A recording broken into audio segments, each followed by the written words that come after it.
بسم الله الرحمن الرحيم. الحمد لله والصلاة والسلام على رسول الله. هنكمل أوامر البايثون.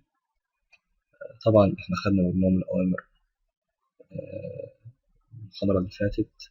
اليوم إن شاء الله هنتكلم على أوامر تغيير سمكة الخط والويدز، تغيير الكلر، نقدر نغير الألوان. طبعا بالشكل ده بيتكتب الأمر تغيير الكلر، بكتب كلر وبعدين أفتح براكت وكوتيشن على التنصيص اللي هو شيفت وطاء، واكتب جرين واقفل كوتيشن شيفت وطاء وبعدين اقفل براكت هو شيفت وزيرو. ممكن هنستخدم أوامر اللي هي قبل كده لو هنرسم رسم اعتيادي، إنما لو هنستخدم رسم مثلا زي دايرة ممكن أستخدم 4i، أو ممكن لو مثلث مستوى الأضلاع ممكن أستخدم 4i. طبعا أمر ويدز بيكون بالشكل ده، لو أنا هرسم شكل غير سمكته بكتب ويدز وافتح براكت، مثلا هغير العرض قد إيه، كام نقطة، 10 بكسل، واقفل البراكت وابدأ يتحرك. طبعا هو هنا الأول بيتحرك عكس الاتجاه، يعني من أعلى إلى أسفل، فبالتالي إحنا عملنا جو بالماينس، كل ما يتحرك بالمسافة لتحت لأسفل بيستخدم الماينس. وبعدين غيرنا العرض و29 واستخدمنا برضه ماينس. هنستخدم أمر تغيير اللي هو رسم مثلث مستوى الأضلاع 4i in range i اللي هي ترمز الأضلاع، ده أمر تكرار. in range هيبقى كام ضلع، 3 أضلاع، أفتح براكت شيفت و9 أقفل واكتب 3 أضلاع وأقفل براكت شيفت وزيرو، نقطتين شيفت وكاف، وبعدين بنضغط انتر ونكتب جو 100 اللي هي المسافة اللي هي موجودة هنا 100 يعني 100 بكسل، وأقفل البراكت. تيرن 120 يعني الزاوية اللي هي بينفذها 120. تغيير الألوان بنفس الطريقة، ممكن نرسم مربع برضه بنفس الشكل، أستخدم 4i in range وأفتح القوس وأعمل 4 اللي هي 4 أضلاع وأقفل البراكت، وبعدين نقطتين اللي هو نقطتين موجودين قدامنا، ده نهاية الستيتمنت أو نهاية الجملة، واضغط انتر. الجملة اللي بعدها جو 100 يعني أخليه يمشي مسافة 100 بكسل. بعد ما أقفل البراكت انتر اضغط انتر وتيرن 90 اللي هي الزاوية اللي هو هينفذها بتكون 90. عشان نرسم دايرة نفس الشكل قدامنا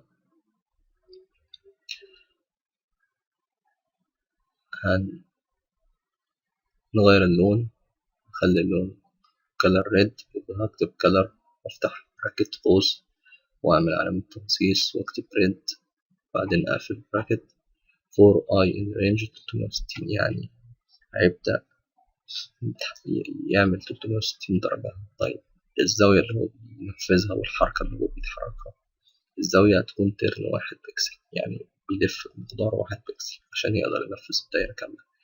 الحركة جو 1 بكسل، بيتحرك 1 بكسل وبيلف زاوية مقدار 1 بكسل.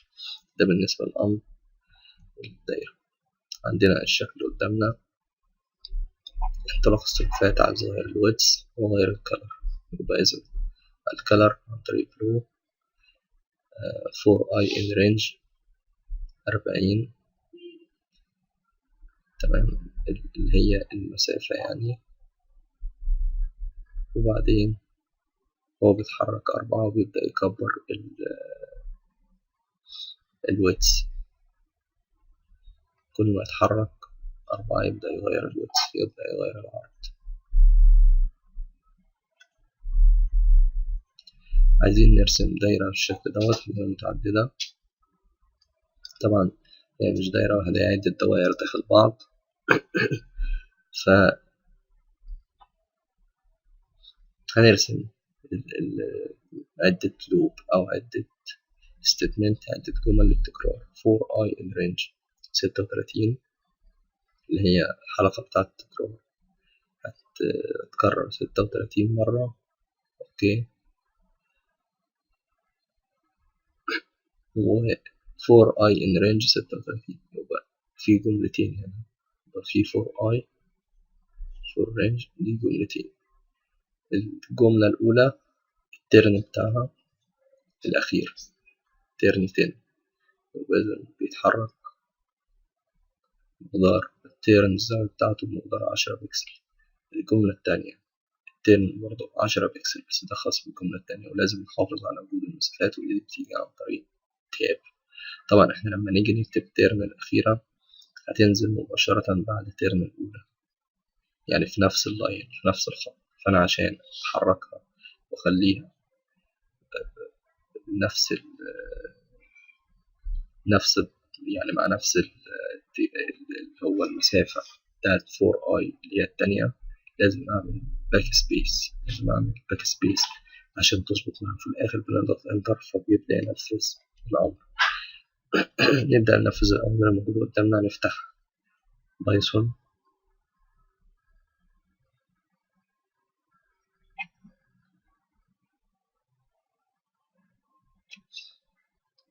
طبعا احنا قدامنا نتنفذ شكل، فاحنا عايزين نحذف الشكل الموجود، فهبدأ أقول كلير أو ريسيت.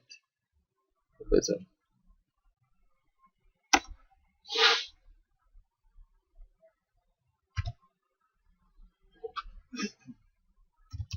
RESET أفتح براكت وأقفل براكت وأضغط انتر. عملنا ريسيت.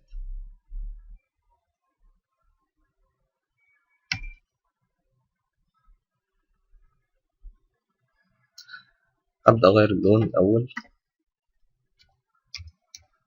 كلر، وبعدين شيفت و9 نفتح قوس، وشيفت وطاء أعمل علامة تنصيص وأكتب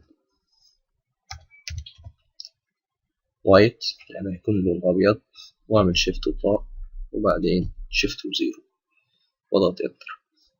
طبعا مش هنفذ الأمر اللي بعد ما أعمل تاني من جوه، فأنا هستخدم فور اي عشان نرسم بيها أضلاع المربع.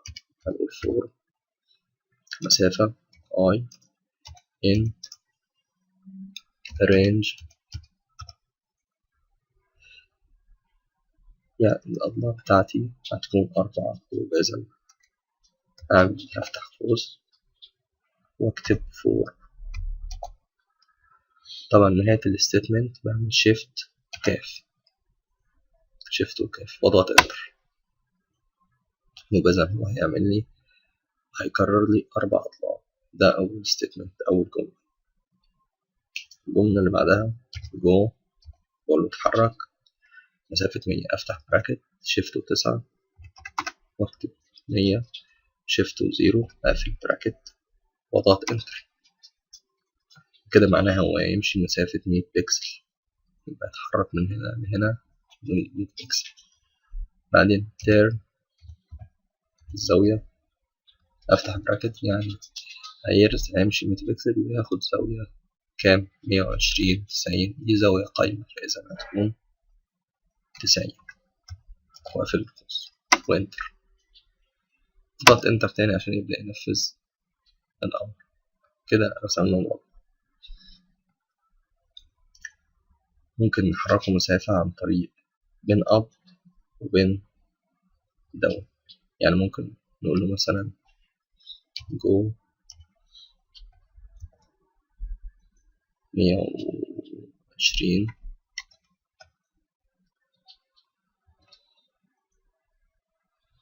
طيب المفروض أنا أعمل عشان أحركه 120، المفروض في الأول أعمل بين إيه؟ بين أب، عشان أنا عايز أخد مسافة بحيث ما يرسمش فيها خط. يبقى إذا عايزه يرفع القلم من غير ما يرسم خط، يبقى هنعمل حاجة اسمها بين إيه؟ بين أب. تعالوا كده ننفذ بين أب. بين، وأعمل شيفت وماوس أندرسكور وأب، وبعدين هفتح براكت أقفل البراكت شيفت و9 شيفت و0 واضغط انتر، بعدين جو حركه 120 وأقفل البراكت وانتر، حركت 120. هل هو رسم خط؟ لا مرسمش خط، مفيش خط تحت السلحفاة. ليه؟ لأن أنا أعمل له بين أب. ممكن أرجع تاني أقول له بين داون، يبقى بين أب بيرفع القلم عشان ما يرسمش. أنا عايزه يرجع يرسم تاني، أقول له بين، أعمل شيفت ناقص شيفت أندرسكور وبعدين بين داون وأقفل القوس، أفتح القوس شيفت 9 أقفل القوس شيفت 0 وأضغط انتر. كده أقدر إن أنا أرسم. نرسم إيه؟ هنبدأ وليكن نرسم دايرة. الدايرة بتترسم إزاي؟ لازم هقول له 4i range نفس الطريقة 4i in range و360 لأنها الدايرة 360 درجة، وبعدين نقطتين وبعد كده جو وبعدين كده. يلا ننفذ. 4 مسافة i مسافة in range، أفتح قوس 360 وأقفل القوس شيفت وكاف يديني نقطتين وانتر. هقول له جو تحرك بمقدار 1 بكسل، والزاوية بتاعتك تكون مقدار اللي هي الترن 1 بكسل، يبقى يتحرك نقطة ويعمل دوران بزاوية نقطة. أفتح قوس وأكتب 1 وأقفل القوس وإنتر، ترن وأفتح قوس 1 وأقفل القوس، يعني هيتحرك بكسل ويعمل دوران بكسل، يتحرك بكسل ويعمل دوران بكسل لحد ما يبدأ ينفذ الدايرة كاملة وإنتر إنتر.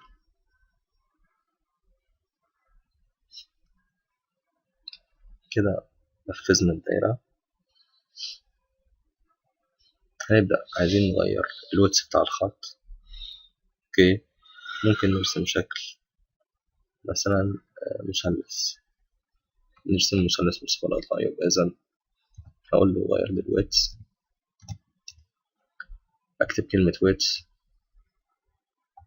وأفتح قوس، أقول له مثلا خليها 10 وأقفل القوس وإنتر.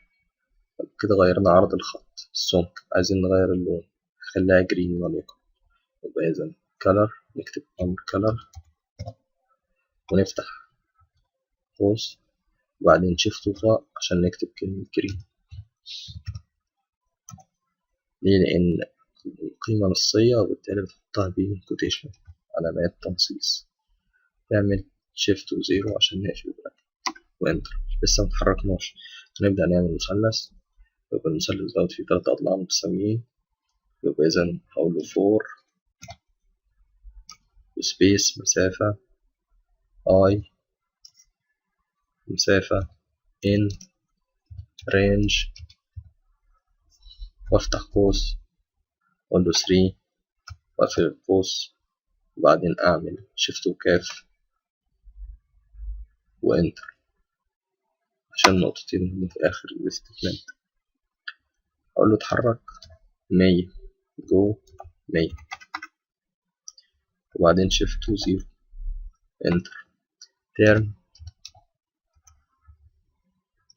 زاوية 120، يبقى الزاوية اللي انت بتحركها هتكون 120 وانتر. في الحالة دي قدرنا نرسم مثلث.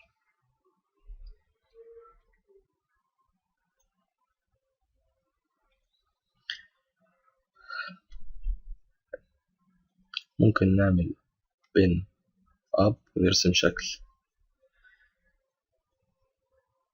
مثلا شكل اللي هو انطلاقة السلحفاة، اللي هو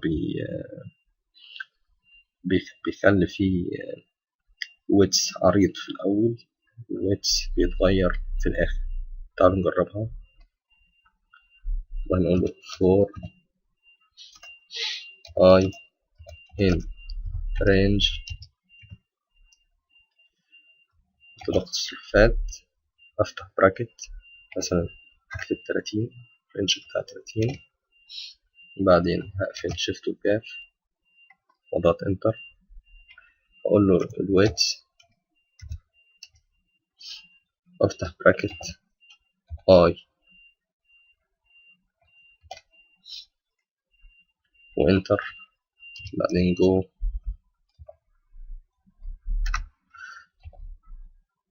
4، يعني تتحرك 4 مسافات وبيبدأ الويتس يتغير، وانتر الشكل اتغير. يبقى إذا بدأ سمك صغير وبعدين بدأ يكبر السمك. احنا عايزين نرجع السلحفاة من غير ما ترسم خط، عايزين نرجعها لأسفل. ممكن نقول له ايه بين اندرسكور داون وافتح براكت ونقفل براكت. طبعا بين اب بس عشان ما نرسمش الخط، احنا عايزين بين اب، ويفتح براكت ويقفل براكت. يبقى كده هيرفع القلم مش هيرسم، يعني هيعمل رفع للسلحفاة بحيث ان هي ما ترسمش خطوط، وبعدين انتر. عايزين يتحرك لأسفل، نقول له جو وافتح براكت أسفل، يعني معناها بالماينس، ماينس مثلا 500، يعني حركها لأسفل مقدار 500. يبقى إذا هي اتحركت لأسفل مقدار 500. أصبحت السلحفاة موجودة قدامنا في الشكل ده. خلينا نرسم بشكل آخر، وليكن مثلا نغير سمكة الخط عدة مسافات.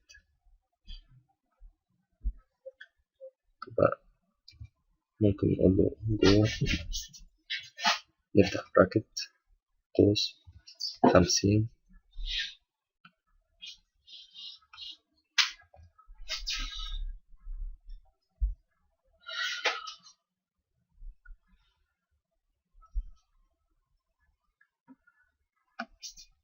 وانتر.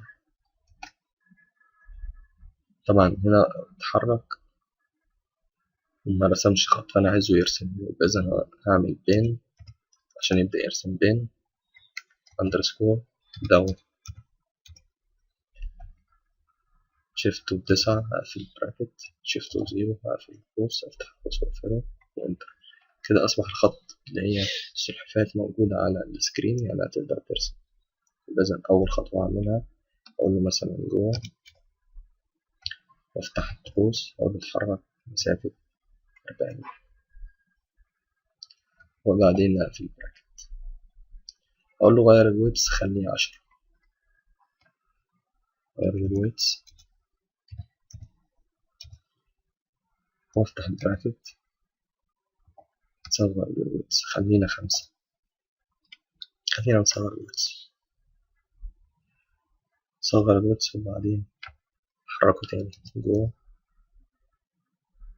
افتح براكت مثلا أقول له 25، حرك 25 وانتر. بعدين خلي الويتس مثلا 2، افتح براكت اكتب 2 واقفل براكت وانتر، بعدين جو حركه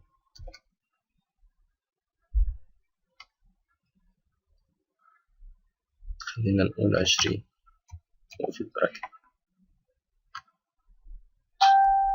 يبقى في الحالة ديت رسمنا شكل مختلف في الأبعاد والويتس مختلف، يعني العرض مختلف. ممكن نرسمه بشكل تاني، مثلا جو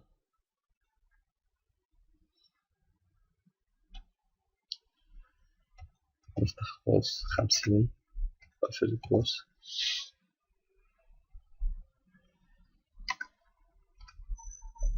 ممكن نعمل تيرن، حرك جهة اليسار، افتح قوس -90 واقفل القوس وابدأ ارسم الشكل من الأول.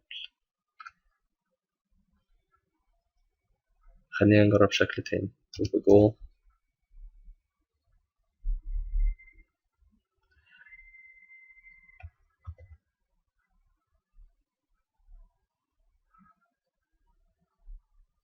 -50 واقفل القوس. اوكي،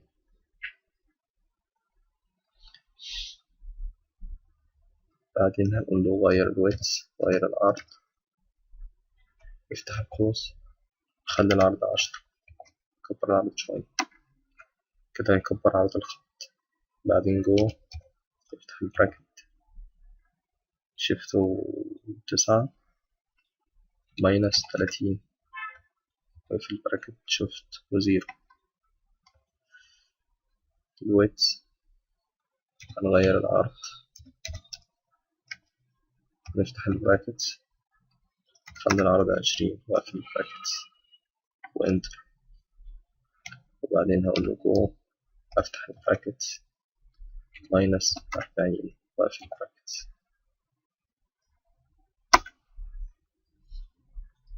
يبقى الشكل اللي اترسم عبارة عن تغيير الخط، الويدث، والحركة اللي هي جو. في حركة بالسالب، في حركة بالناقص، وحركة جهة اليسار أو جهة اليمين بتختلف، هل هي ماينس جهة اليسار أو ماينس لأسفل أو من غير ماينس بتكون لأعلى.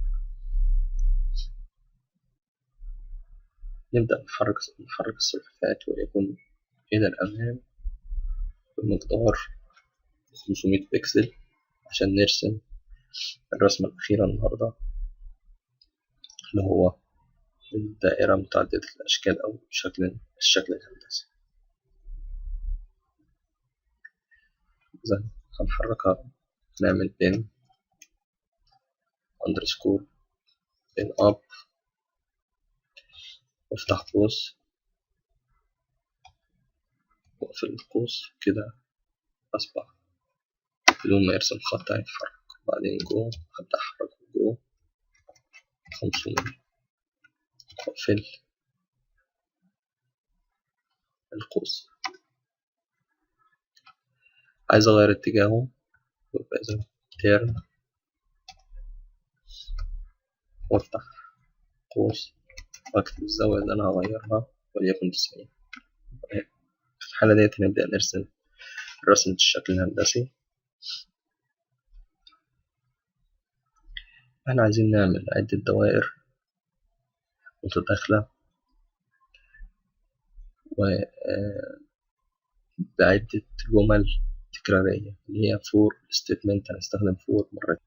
هنحاول نرسم شكل هندسي متعدد باستخدام فور اي مرتين. هنستخدم فور. واضح الكلام قدامكم رينج الشاشه حقت الاكسل، نفتح قوس برنامج الاكسل 36 متشارك. عليكم السلام. يعمل نقطتين اللي هو شيفت وكاف عشان ننهي الجملة. فور اي الشاشه واضحه قدامكم، شاشه الاكسل. من رينج نفتح القوس. طيب يلا نبدا شرح بسرعه. 36 نقفل القوس. طيب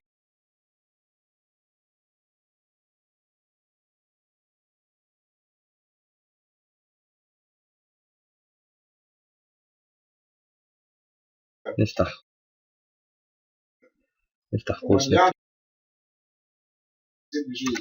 نكتب نحركه 10. نفتح